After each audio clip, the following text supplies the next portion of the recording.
Hello. So we are continuing with our story from the Calendar Club Mysteries. So there's a problem they're going to be trying to figure out through the entire book. That's the idea of a mystery story. That's one of our genres we've talked about. Yesterday we were introduced to Dottie, Casey, and Leon. And they have this calendar club. The one's last name is Calendar, so their club is named after their last name. They head to the bakery, to the pie shop called what? Yeah, Sweetie Pie. So Sweetie Pie Bakeries, and they're trying to help his mom with the window decorating contest. Every year they have a window decorating contest. Who's the judge of that? Do you remember? Yeah, the librarian, right? All right, so today we're going to find out if their fan that they were supposed to meet yesterday ever showed up at Sweetie Pie like they were supposed to. Chapter 3, The Earrings.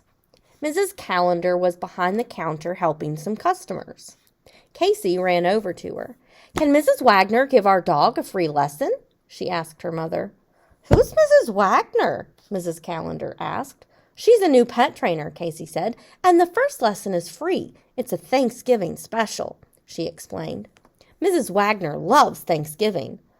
"Okay," Mrs. Calendar agreed. "I love Thanksgiving too." She went back to helping her customers. Casey called Mrs. Wagner. She left a message saying her mother agreed to the first lesson. Then Leon rushed in. "Look at this," he said to his friends. "Did you find a rock?" Remember, Leon likes to collect rocks. Casey asked, "Did you find a rock?" "Did you find a rock of Massachusetts?" He likes not just any rocks, but rocks shaped like states. Leon really wanted to find a rock of Massachusetts. His grandpa Jeff was from Massachusetts, and Grandpa Jeff always told good stories about his home state. Grandpa Jeff was a collector too. He collected pictures of the Mayflower. That was the ship the Pilgrims sailed on to America. Leon and Grandpa Jeff had just finished making a model ship of the Mayflower, and Mrs. Calendar agreed to let the three friends use it in the Thanksgiving window display. Leon opened his hands. The girls leaned over to take a look. So Casey and Dottie are girls. Leon's the boy. "It's not really the right shape for Massachusetts," Leon said. "Could it be Alaska?" Casey asked. "Alaska does have a long, skinny bottom, just like this rock," Leon said. "But the rest of the shape just doesn't look like Alaska to me." Dottie looked more closely. It was a very unusual rock. It was pale pink, it was very smooth, and it was very shiny. "That will be enough," the man's voice boomed out. The three friends looked up. A man and a woman stood at the counter. Mrs. Calendar was filling up a box with brownies for them. Mrs. Calendar was famous for her chocolate cream pie, strawberry shortcake, and sugar donuts. But she was most famous for her double fudge brownies. Sounds amazing. The woman took the box. "Come along, dear," she said to the man. "We have to pick up our puppy." "I thought we were getting a kitten," the man said. So he thinks there's too many brownies and he wants a kitten, not a dog. The woman disagreed. "No," she said. "We decided on a puppy, remember?" She left before the man could answer, but the man didn't follow her. He stopped to stare at Mrs. Calendar's apron. Mrs. Calendar always wore an apron in her store, and she always wore a pin on her apron. She wore different pins for different holidays, so just a little kind of like a button that attaches to your shirt. Today she was wearing a turkey pin for Thanksgiving. "Your pin is very unusual," the man said. "Thank you," Mrs. Calendar said. The man leaned closer to get a better look. "Just as I thought," he said. "The turkey's eyes are made of red glass." The man sounded disappointed. He didn't sound very interested in a turkey pin that had eyes made of glass. The man walked past Leon and stopped. He stared at the rock in Leon's open hand. What do you have there? This man's very nosy. Leon closed his hand. Nothing, he said. It's just a rock, Dottie said. Just a rock? The man repeated. He collects rocks, Dottie said. The door opened. Come on, the woman yelled at him. We have to pick out our puppy. The man muttered something to himself and left the store. The three friends exchanged a look. I'd be given a look too. There was something about the man they just didn't like. Mrs. Callender interrupted them. Did you get the note I put in your help box? She asked. That note was from you, Casey asked. She sounded disappointed. We thought a real person wrote that note. Because Miss Callender isn't real? Mrs. Callender laughed. I am a real person, she said, and I do need your help. I made a big batch of brownies for Mr. Cliff's new store, but I'm too busy to deliver them.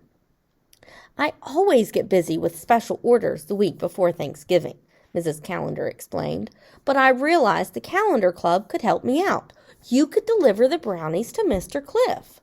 Can we take them over after we work on the window decorations? Casey asked. Sure, said Mrs. Callender.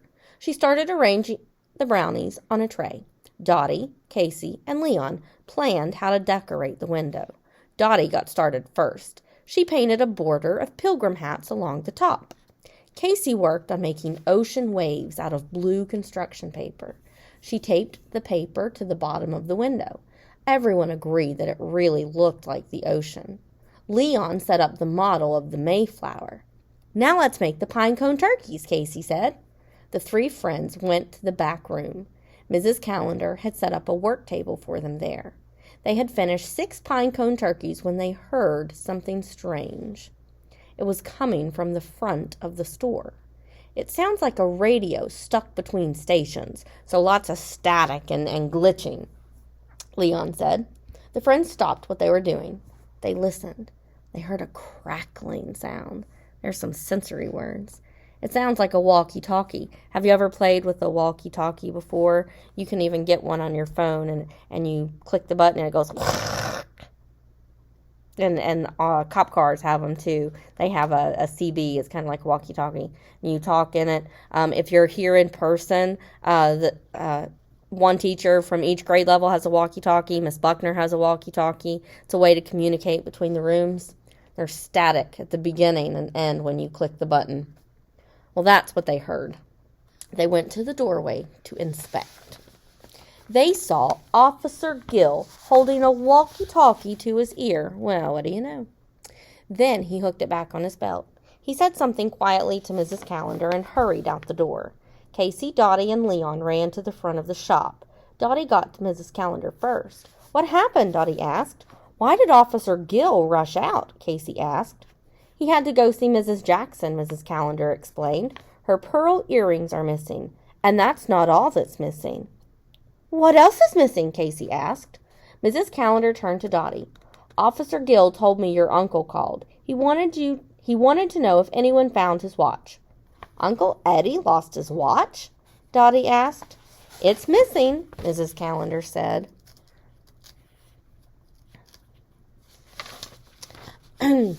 Dottie took out her notebook and started a new list. She wrote, missing jewelry, Mrs. Jackson's pearl earrings, Uncle Eddie's watch, and Miss Webster, the librarian, lost her cat's silver collar, said Mrs. Callender.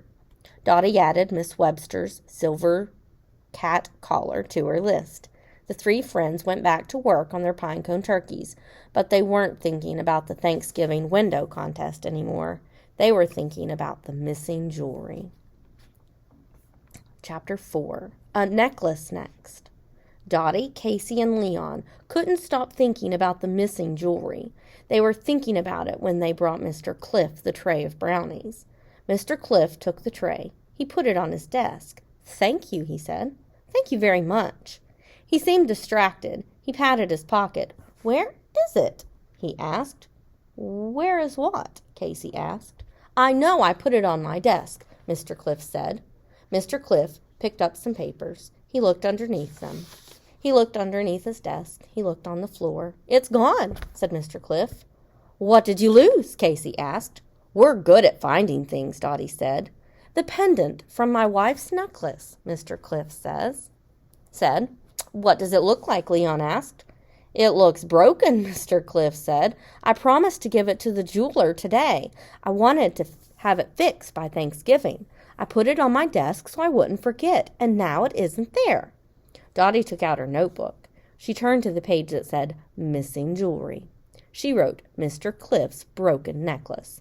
I couldn't have lost it, Mr. Cliff said. I must have just left it at home. Are you sure? Casey asked. A lot of jewelry has disappeared, Leon said.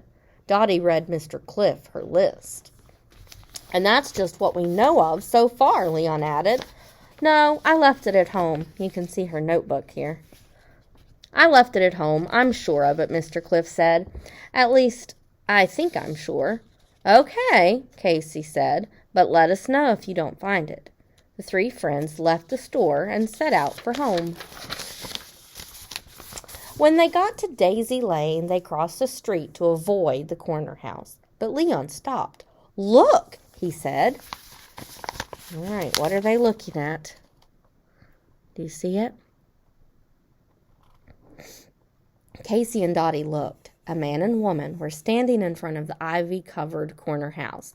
It was the same man and woman who had been in Mrs. Callender's store. That's the man who asked your mother about her pen, Leon said. How does he know the woman in the corner house? Casey asked. The man rang the bell. He held a small pet carrier. It was hard to tell whether it held a puppy or a kitten. The three friends watched from behind a tree. There they are. The front door of the corner house opened. She's home, Leon said. Want to see what we got today? The man asked in his booming voice. The couple went into the house. The front door slammed. I knew those two seemed strange, Dottie said. They waited to see what would happen next. Then Casey looked down the street. She saw someone waiting in front of her house. It's Mrs. Wagner, she said. I forgot that my mother said she'd called back and made an appointment with us. The three friends raced down the street to meet the pet trainer. Dottie got there first. All right. So, we've read the first couple of chapters. We have a mystery.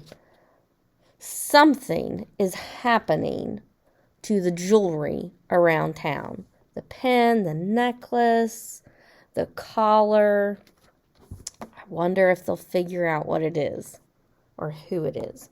Do you have any ideas?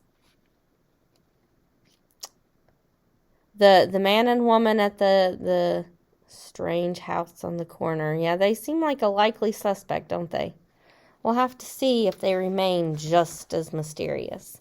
We'll keep reading it on Monday and finish it just in time for Thanksgiving. I'll talk to you guys later. Have a great day.